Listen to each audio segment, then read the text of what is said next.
Assalamualaikum guys, welcome back to my YouTube channel. I hope that you all are doing well in your lives. If you are new at my YouTube channel, don't forget to subscribe, and if you like my videos, don't forget to like, share and comment. आज की video आपके लिए बहुत ज़्यादा interesting होने वाली है क्योंकि आज हम पढ़ने जा रहे हैं एलजी के बारे में। LG is the most important topic in the biological sciences. ये बीएससी एमएससी के स्टूडेंट्स के लिए बहुत ज़्यादा इंपॉर्टेंट होने वाला है। जो स्टूडेंट्स बीएस कर रहे हैं किसी भी बायोलॉजिकल साइंस में, तो आपको ये टॉपिक गो थ्रू करना पड़ता है। इसके अलावा ये एफएससी के स्टूडेंट्स के लिए भी इम्पॉर्टेंट है क्योंकि हम आज इंट्रोडक्टरी लेक्चर पढ़ने वाले हैं। एलजी को इंट्रोडक्शन लेने वाले हैं कि एलजी क्या होता है, बेसिकली वो कहाँ पे ग्रो करता है, उसका हैबिटेट क्या है, उसको किसने सबसे पहले इंट्रोड्यूस करवाया। तो ये सारी चीज़ें आज के लेक्चर में हम पढ़ेंगे, इसलिए आप लोगों ने ये वीडियो एंड तक देखनी है। बहुत ज़्यादा इंटरेस्टिंग है और बहुत ज़्यादा इन्फॉर्मेटिव है। और अगर आपको व्यू में कोई प्रॉब्लम आ रहा है तो आप इसको जूम इन कर सकते हैं ताकि आपको प्रॉपरली हर एक चीज़ जो है वो डिफ़ाइन वे में नज़र आ सके। So what are algae? Basically algae जो है वो लेटिन वर्ड से निकला है। ये वर्ड जो एलजी है ये लेटिन वर्ड है। इसको अगर हम इंग्लिश में इसका मीनिंग देखें तो ये सी वीड्स हैं, यानी ऐसे ऑर्गेनिजम्स जो कि वाटर में ग्रो करते हैं। तो मेजॉरिटी केसेस में जो एलजी होते हैं वो वाटर में ही ग्रो रिवर्स में ग्रो करती थी, तो इस वजह से इसको सी वीड कहा जाता था। इसके अलावा अब आज की इस वीडियो में आपको पता चलेगा कि एलजी सिर्फ ओशंस में या रिवर्स में ग्रो नहीं करती। उसके बाद it's the important group of thallophytes. अब सबसे पहले आपको ये पता होना चाहिए कि थैलोफाइट्स क्या होते हैं। थैलोफाइट्स बेसिकली प्लांट्स का वो ग्रुप होता है जिनमें specific true roots, true stems और ट्रू लीव्स नहीं होते। इस वजह से वो थैलस बियरिंग प्लांट्स होते हैं। थैलस बेसिकली ऐसा ही ऑर्गेनिज्म होता है जिसके अंदर स्पेसिफिक ट्रू रूट्स, स्टेम्स और लीव्स नहीं होते, इसलिए उनको थैलोफाइट्स कहा जाता था। अब एलजी के अंदर भी स्पेसिफिक रूट्स नहीं होते, स्पेसिफिक स्टेम्स और लीव्स नहीं होते, इसलिए इनको थैलोफाइट्स कहा जाता है। ये सिंपलेस्ट डिवीजन है प्लांट किंगडम में। और the systematic study of algae is called phycology and the person who study algae is called phycologist. तो ये कुछ इंपॉर्टेंट टर्म्स हैं फाइकोलॉजी और फाइकोलॉजिस्ट की। ये एमसीक्यूज़ के हिसाब से काफ़ी ज़्यादा इंपॉर्टेंट है। इसके अलावा ये ना सिर्फ एमसीक्यूज़ बल्कि शॉर्ट क्वेश्चंस में भी ये पूछे जा सकते हैं। और बहुत सारे ऐसे कम्पिटिटिव एग्जाम्स होते हैं जिसमें ये फाइकोलॉजी और फाइकोलॉजिस्ट वाला क्वेश्चन आ जाता है, तो ये आप लोगों ने अच्छे से इसको प्रिपेयर करना है। तो ये हो गया एलजी के बारे में। और एलजी को सबसे पहले इंट्रोड्यूस करवाया था कार्लस लीनियस ने इन 1753। तो ये भी एमसीक्यूज़ के हिसाब से काफ़ी इंपॉर्टेंट है कि who introduced LG in which year. तो यहाँ तक तो हो गया एलजी का बेसिक इंट्रोडक्शन। अब चलते हैं एलजी के हैबिटेट के बारे में, डेफिनेशंस के बारे में। तो सबसे पहले 1955 में जो एक डेफिनेशन एलजी के बारे में दी गई थी कि एलजी जो होते हैं वो सिंपली ऑटोट्रॉफिक मॉड होता है इनका। ऑटोट्रॉफिक मींस कि अपना फूड खुद प्रिपेयर कर सकते हैं, दे बियर क्लोरोफिल। उसके बाद जो सेकंड डेफिनेशन थी उसमें ये था कि ये क्लोरोफिल बियरिंग ऑर्गेनिजम्स होते हैं लेकिन कलरलेस होते हैं, थैलाइड होता है, इनमें ट्रू रूट स्टेम्स और लीव्स नहीं होते। और ट्रू मतलब क्या है कि ऐसे प्लांट्स को हम लोग स्पेसिफिक क्यों कहते हैं कि वो हायर ऑर्गेनिजम्स हैं, क्योंकि उनके अंदर ट्रू स्टेम्स हैं, ट्रू रूट्स हैं, ट्रू लीव्स हैं, ठीक है। तो इसलिए इनको हम लोग किंगडम प्लांटे में भी नहीं रख सकते थे। बेशक ये ऑटोट्रॉफिक मोड ऑफ लाइफ था लेकिन ये प्रोटिस्ट थे, इसलिए इनको किंगडम प्लांटे में स्टार्टिंग में तो रखा गया था, बट उसके बाद इनकी अलग से एक डिवीजन है। तो ये हो गई इसकी बेसिक डेफिनेशन कि किस तरह से एलजी जो था उसको डिफ़ाइन किया गया था।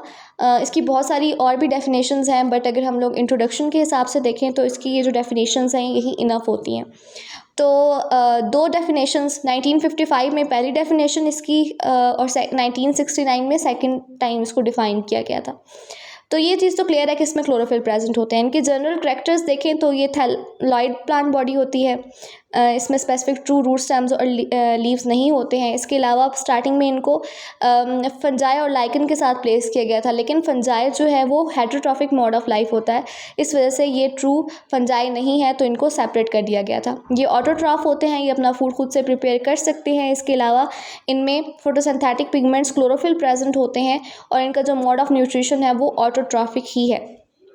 अब आपके पास बेसिक अगर डिफरेंस आ जाता है ऑटोट्रॉफिक और हेटरोट्रॉफिक ऑर्गेनिज्म में, तो आपको पता होना चाहिए कि ऑटोट्रॉफिक ऑर्गेनिजम्स ऐसे होते हैं जिनमें क्लोरोफिल प्रेजेंट होता है, वो अपना फूड खुद से प्रिपेयर कर सकते हैं, वो दूसरे ऑर्गेनिज्म के ऊपर डिपेंड नहीं करते। On the other hand heterotrophic organism ऐसे ऑर्गेनिजम्स होते हैं जिनके अंदर स्पेसिफिक क्लोरोफिल प्रेजेंट नहीं होता, वो अपना फूड खुद से सिंथेसाइज नहीं कर सकते, वो दूसरे ऑर्गेनिजम्स के ऊपर डिपेंड करे होते हैं, आइदर वो प्लांट है या एनिमल है।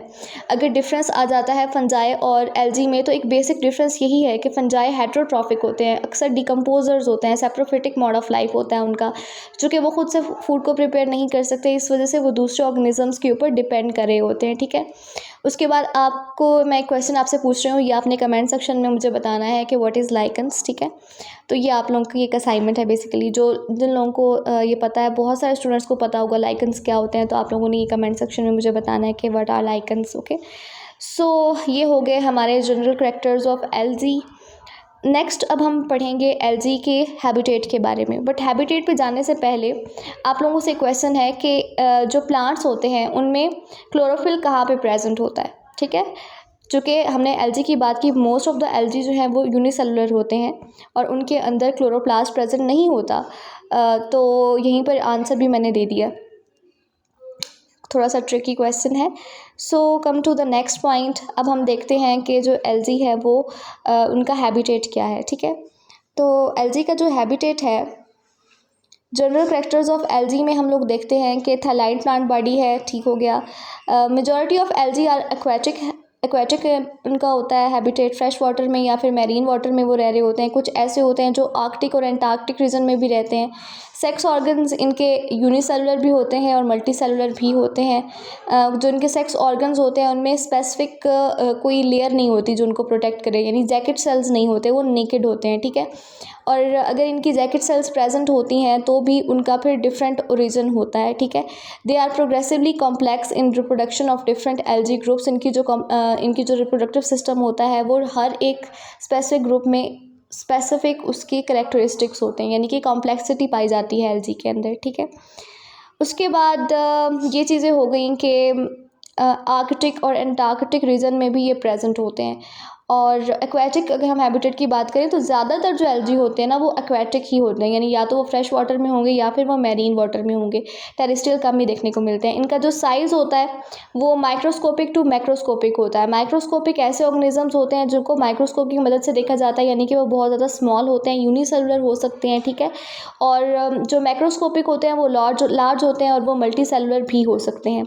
सो many algae consist only one cells, others have two or more cells and the largest have millions of cells. In large macroscopic algae groups of cells, इनमें स्पेसिफिक फंक्शंस होते हैं, यानी कि ये एंकरेज का फंक्शन, एंकर का मतलब क्या होता है, किसी एक चीज़ के साथ क्लिंग करेंगे ये। ठीक है, ट्रांसपोर्ट भी करेंगे ये, फोटोसिंथेसिस भी करेंगे और ये रिप्रोडक्शन भी करेंगे। ये सारे वो प्रोसेसेस होते हैं जो कि किसी भी ऑर्गेनिज्म की लाइफ के लिए बहुत ज़्यादा इंपॉर्टेंट होते हैं।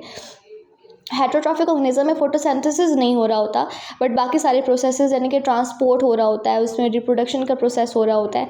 सो reproduction is the process in which one organisms divide and produce daughter cells. ठीक है, तो ये था हमारा आज का जो topic of discussion. I hope कि आप लोगों के लिए काफ़ी ज़्यादा बेनिफिट होगा। अगर आप लोगों को ये वीडियो अच्छी लगी है तो लाइक शेयर और कमेंट करना मत भूलें। कल के लेक्चर में मैं कल वीडियो अपलोड करूँगी इंशाल्लाह, उसमें मैं आपको इसके फर्दर डिटेल एल्गी के बारे में बताऊँगी। So stay tuned and don't forget to like, subscribe and share. अल्लाह हाफिज़।